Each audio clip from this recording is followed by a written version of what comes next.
मेरे सभी अमृतंश बच्चों, मेरे प्रिय भाइयों बहनों,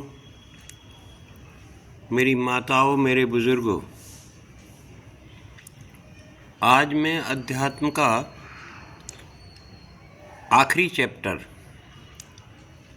आखिरी चर्चा हम इस पे करने जा रहे हैं, क्योंकि अब तक आपने बहुत अच्छी अवस्था में प्रवेश कर लिया होगा। इस अवस्था की एक पहचान है, अध्यात्म ध्यान नितत्वम तत्व ज्ञानार्थ दर्शनम। जब आपका ध्यान, आपकी आत्मा अध्यात्म में पूरी तरीके से रत हो जाती है, तो आपका ध्यान 24 घंटे उस परमात्मा में रहता है। आप सोते, जागते, उठते, बैठते, आप परमात्मा के करीब होते हैं। और तत्व ज्ञानार्थ दर्शनम, और आपको तत्व के, उस परम के, उस सिद्ध पुरुष के, उस परमात्मा के, भगवान के दर्शन हो जाते हैं, साक्षात्कार हो जाता है, तो आप अपने आप को बिल्कुल भिन्न पाते हैं। और यही वो अवस्था है जहां आपका यह आध्यात्मिक, यह आत्मिक सफ़र लगभग पूरा होने वाला होता है। यहाँ पर आपको अपने आप में एक बहुत बेहतरीन किस्म का बदलाव मिलेगा। आपके लिए अब ना दुनिया में कोई बुरा है, ना आपके लिए कोई बहुत अच्छा है। आपके लिए अब कुत्ता में, बिल्ली में, किसी भी चीज़ में कोई भेद नहीं है, सब एक समान है।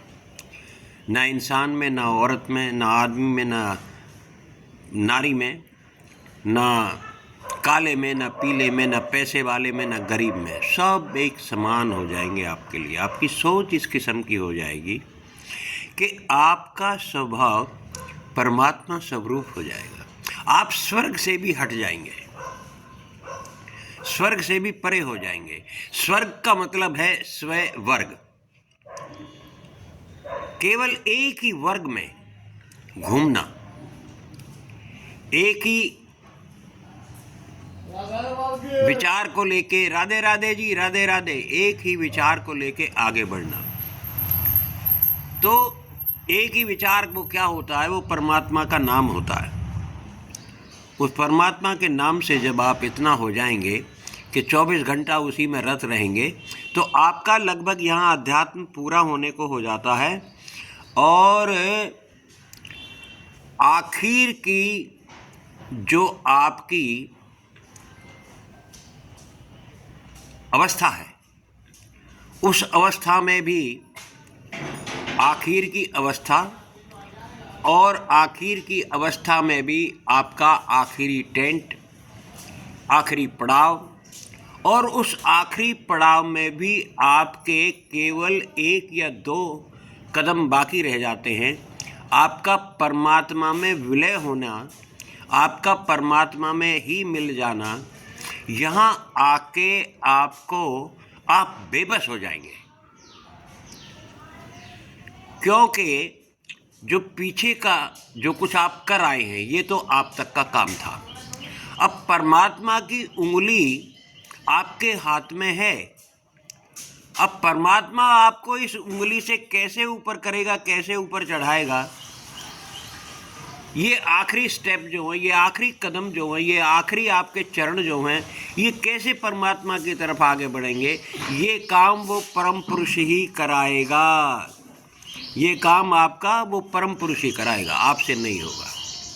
इसलिए आपका आध्यात्मिक, आपका आत्मिक सफ़र अगर आपने अच्छी तरीके से भजन कर लिया है, आप अपने आप को अध्यात्म में ही 24 घंटे पाते हैं, और तत्व से आपका साक्षात्कार हो चुका है। तो आगे का सफ़र जो है, उस परमात्मा में विलय का जो चक्कर है, विलय की जो प्रकृति है, विलय का जो जो जो अंत जो है तुम्हारा, ये आपका वो परमात्मा ही कराएगा। वो किस तरीके से कराएगा? अब इसमें यहाँ एक प्रश्न उठता है कि यहाँ आपका ये आध्यात्मिक सफ़र, ये आत्मिक सफ़र जो है, ये तो आपका पूरा हो जाएगा, लेकिन जो शरीरों का परिवर्तन है, ये जो शरीरों का आपका परिवर्तन है, इस परिवर्तन को आप कब तक आगे लेके चलेंगे? क्योंकि शरीर का काम है मरना और मिटना,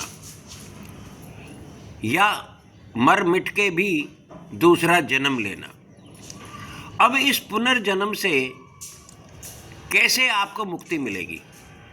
ये जब तक नहीं मिलेगी जब तक परमात्मा आपको अपने में प्रवेश नहीं करा पाता। क्योंकि ये जन्म और मृत्यु जो है, जो हम अभी संसार में देख रहे हैं, ये जन्म और मृत्यु,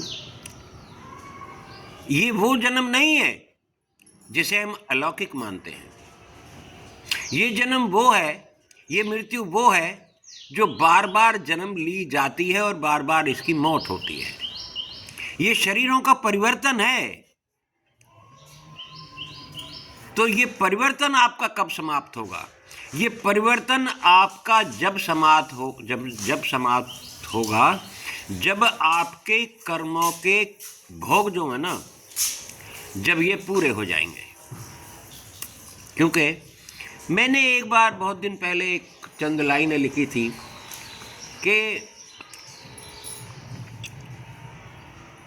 तकदीर लिखी इस जीव की जब,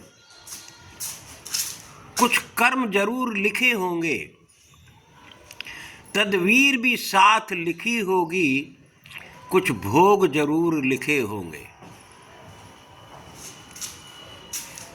जब ये तकदीर लिखी थी हमारी, जब ये तकदीर बनाई थी हमारी, तो हमारे लिए कुछ कर्म भी लिखे थे और उनके जो ना, उनके भोग भी थे।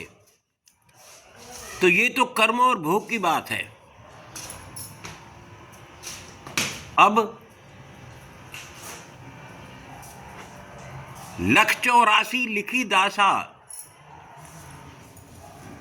184 लिखी दासा, कुछ इससे भी पार करे होंगे। क्योंकि जब 184 उसने लिखी है, जहां 184 का ये बिंदु उसने बनाया होगा, तो कोई ना कोई तो पार किया होगा, जो उसने 184 की ये जूनियों का जो जिक्र किया है। तो 184 लिखी दासा, कुछ इससे भी पार करे होंगे, इससे भी जरूर पार किया होगा, कोई ना कोई तो किया होगा, और वो तुम में से ही एक होगा। क्यों? कि एक बात का आप अवश्य ध्यान रखेंगे, संत आत्मा वस्त्रों में वास नहीं करती। संत आत्मा का कोई वस्त्र नहीं होता। संत आत्मा का वस्त्र जो है उसका शरीर है।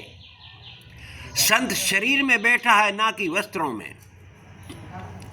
आपके वस्त्र, ठीक बात है, हम सन्यासियों के कपड़े धारण करते हैं, हम सफ़ेद वस्त्र धारण करते हैं, आप कुछ भी धारण कीजिए, लेकिन आपका मन अगर नहीं रंगा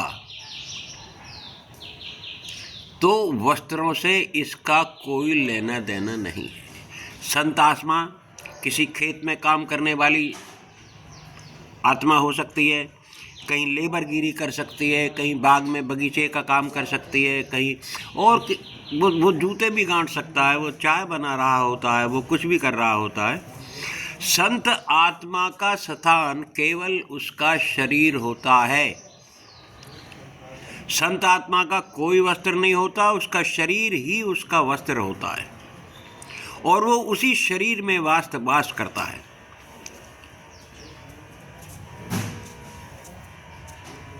कहा भी है कि भगवान ये कहते हैं कि अर्जुन, जो आत्मा इस शरीर में रहती है,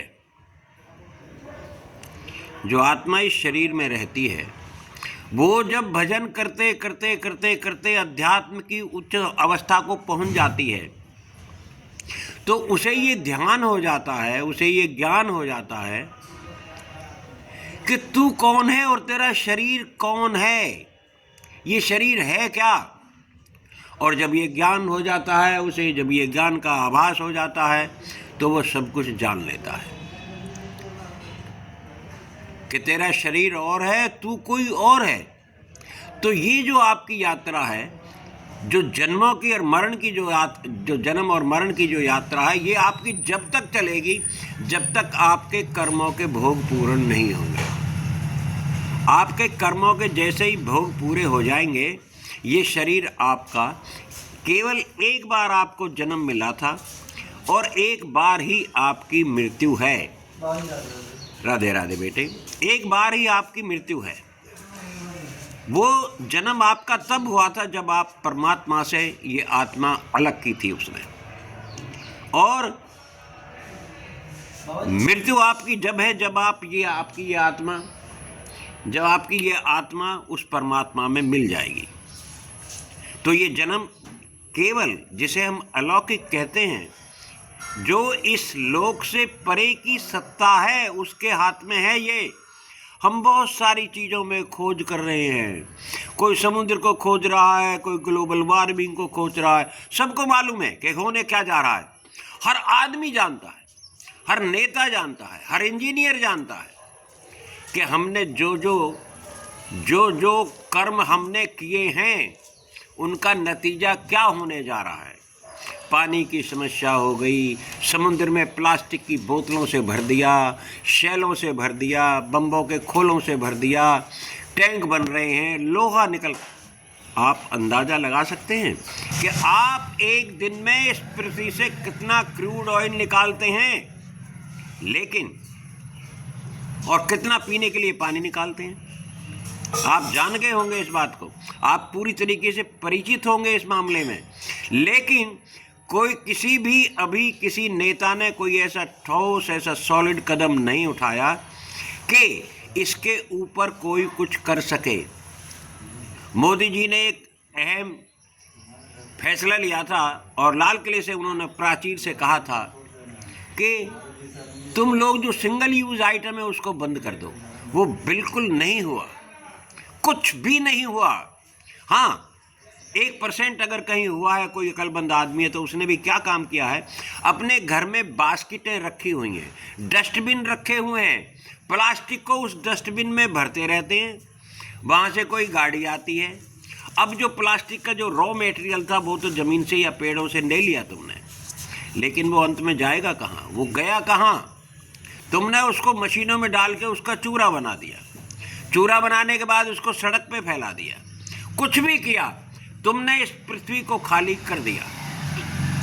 ये एक अलग विषय हो गया, मैं इसकी बात नहीं कर रहा, हम केवल अध्यात्म की बात कर रहे हैं। तो यहाँ से आगे का जो अध्यात्म है, आप जहाँ खड़े हुए हैं, अगर आपका ध्यान 24 घंटे अध्यात्म में लगा हुआ है तो आप परमात्मा के बिल्कुल एक कदम पीछे खड़े हुए हैं, और परमात्मा ही अब आपको आगे बढ़ाएगा, परमात्मा ही अब आपको आगे करेगा, परमात्मा ही अब आपको अपने पास बुलाएगा। ये काम आपकी चीज़ नहीं है, आपके हाथ की बात नहीं है। तो अपने भजन को नहीं छोड़ना है, अपने ध्यान को नहीं छोड़ना है, अपने योग को नहीं छोड़, आगे बढ़ते रहना है।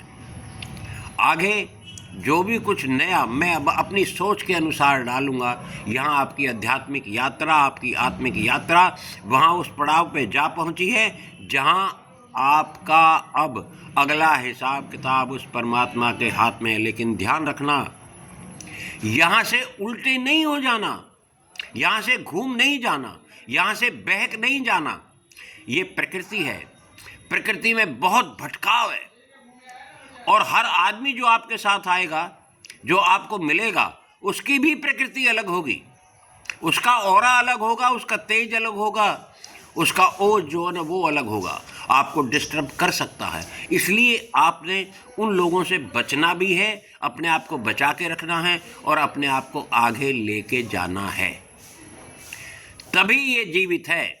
वरना तो साधु अपनी झोंपड़ी छोड़ देता है, मेहनतगिरी छोड़ देता है, कुटिया का रहने वाला कुटिया छोड़ देता है, संत भी कभी कभी बिगड़ जाते हैं, और तो क्या योगी भी भोगी हो जाते हैं। इसलिए जिस अवस्था पे पहुंच गए और जिस उम्र के जिस पड़ाव पे तुम हो, अब बड़ा संभल के आपने चलना है। आप परमात्मा के बहुत करीब हैं, बस इसी अपनी अवस्था को मेंटेन करके रहना।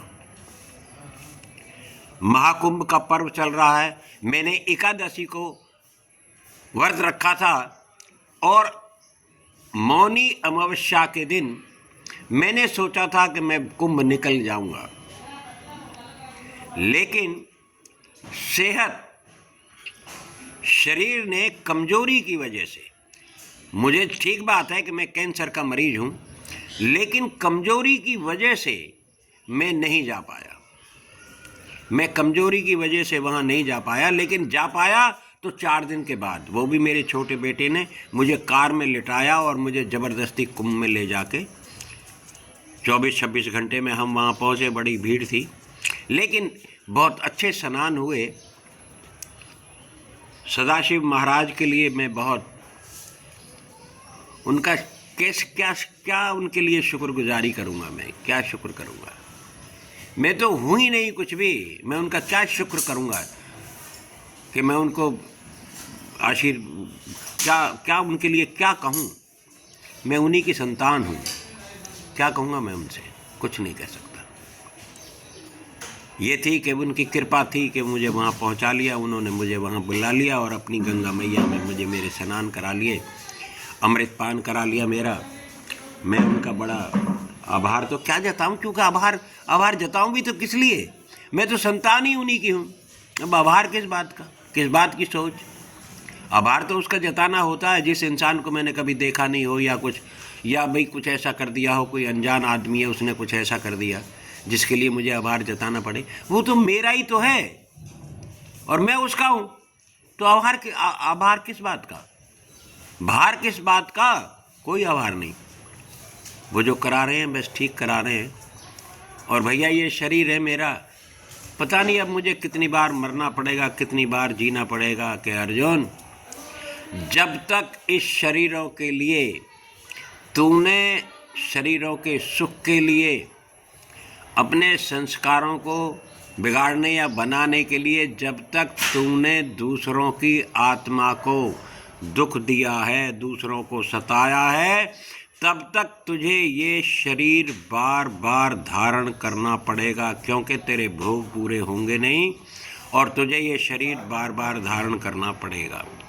इसलिए मैं अब ये कह रहा हूँ आपसे कि बच्चों, जहाँ हो, जिस बात पे चल रही है वहीं जो ना, वहीं तक चुप रहो और वहीं अपने ध्यान में लगे रहो। बस यही आपका काम है और कुछ नहीं करना। तो आज के लिए इतना ही काफ़ी है। कल मैं या परसों में, अब मैं जब भी मिलूँगा, जब भी प्रकृति के ऊपर मिलेंगे हम, और फिर कुछ बात करेंगे। तब तक के लिए भगवान से प्रार्थना करो कि तुम्हें अपनी लाइन में लगा ले, तुम्हें अपनी डोरी में लगा के रखे, क्योंकि ना संत जो तुम हो, अपनी झोपड़ी ना छोड़ना, अपनी जगह नहीं छोड़ना, अपना स्थान नहीं छोड़ना। जिस जगह भजन करते हो वो तप चुका है, वो वहाँ आपकी जो वेव्स जो हैं, जो आपकी एनर्जी है वहाँ टिक चुकी है। ये स्थान ही आपका जो ना, ये पूज्य स्थल कहलाएगा। यही स्थान पूछते हैं, जहाँ तुम भजन करते हो वही स्थान, वहाँ वो पूजा स्थल बन जाते हैं। और अब तो पूजा स्थलों का ये हाल बना दिया है, साधु संतों ने भी मस्ती मार रहे हैं।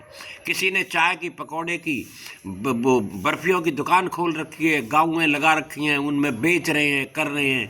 सारे जितनी भी झोपड़ियाँ हुआ करती थी, क्या रमन रेती, क्या फलाना ढिगड़ा, सब में 5 स्टार होटल बना दिए हैं। 5 स्टारों में भगवान नहीं है, परमात्मा 5 स्टार होटल में नहीं है, ध्यान रखना। आश्रम कितना ही भव्य बना लो तुम, वहाँ भगवान का कोई लेना देना नहीं है। अगर वहाँ साधन नहीं है, अगर वहाँ साधना नहीं है, तो वो जगह आपके लिए कतई बेकार की है, कोई काम नहीं। आज के लिए इतना ही काफ़ी। राधे राधे। भारत माता की जय। जय हिंद की सेना।